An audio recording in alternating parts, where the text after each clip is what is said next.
బాపు ఏందివే ఇది సచ్చిన పామునే మళ్ళా మళ్ళా కొట్టి చంపుతారు. అయినా ఈ సీజన్లో ఎస్ఆర్హెచ్ వాళ్ళని మన మీదకు పట్టుకున్నారు. మన ఆర్సీబీ కష్టం పగోని కూడా రావద్దువే.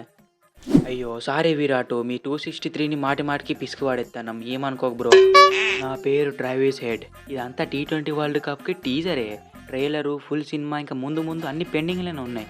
అయినా నీ ఏమో నిన్న పిచ్చుకు పిచ్చుకు వికెట్ పడకపోతే ఫాస్టెస్ట్ సెంచరీ కొట్టటోని బ్రో. జరంతా మిస్ అయింది, నెక్స్ట్ మ్యాచ్లో చూసుకుందాం. నిన్న China man Kuldeep Yadav ball of side వేసి బోల్తో కొట్టించిండు, లేకపోతే ఫాస్టెస్ట్ హాఫ్ సెంచరీ నా పేరు మీదే ఉంటుండే. అట్లుంటుంది మనతోని. చైనా మ్యాన్ అంటే వాటిదే అనుకున్నారా? మీరు ఎంత చేసినా ఏం పాయదా బ్రో, మ్యాచ్ మేమే గెలిచినాం. లెసన్ బ్రో, మ్యాచ్ పీక్తే పీకింది. నీ అవ్వ మా మీద గెలిచిన టీంలన్నీ మా నెట్ రన్నర్కి పెద్ద బొక్క పెట్టి పోతానే ఏంది బ్రో.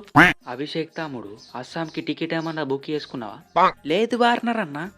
మరేంది తమ్ముడు ఆ కొట్టుడు? నీ అవ్వ అర్జెంట్ వచ్చినట్టు 12 బాళ్ళలోనే 46 కొట్టినావు. 6 సిక్స్లు 2 4లు. క్రికెట్లో 1 డీలు సింగిల్ డీలు కూడా ఉంటాయి, మర్చిపోయారు. వార్నర్ మామ, నీ అవ్వకి కమిన్స్ గాడి చాలా కంతిరిన కొడుకే. ఒక్క ఓవర్ కూడా స్పిన్నర్తో ఏపీయలే నిన్నంతసేపు. ఒక్క ఓవర్ కానీ స్పిన్నర్తో ఏపిస్తే మ్యాచ్ మొత్తం మలుపు తిప్పుతుండే. ఆశ దోశ అప్పడం వడ ఉట్టిదేనా మరి కమిన్స్ అంటే? ఈ అవ్వ మ్యాచ్ పీకితే పీకింది. మేము ఎట్టయినా ఎలిమినేటర్ ఆడతాం, కప్పు కొడతాం. పెసరెట్టు తమ్ముడు, మన నెక్స్ట్ మ్యాచ్ ఎవరితోనున్నది? నా పేరు పెసరెట్టు కాదు బ్రో, జేక్ ఫ్రెజర్ మెక్రక్. పెసరెట్టు అని పెట్టుకో, మంచిగా ఉంటుంది. సరే కానీ మన నెక్స్ట్ మ్యాచ్ జీటీతో ఉన్నది. మొన్న పిసికినట్టే మళ్ళీ మంచి రన్ రేట్తో పిసికి వాడేద్దాం.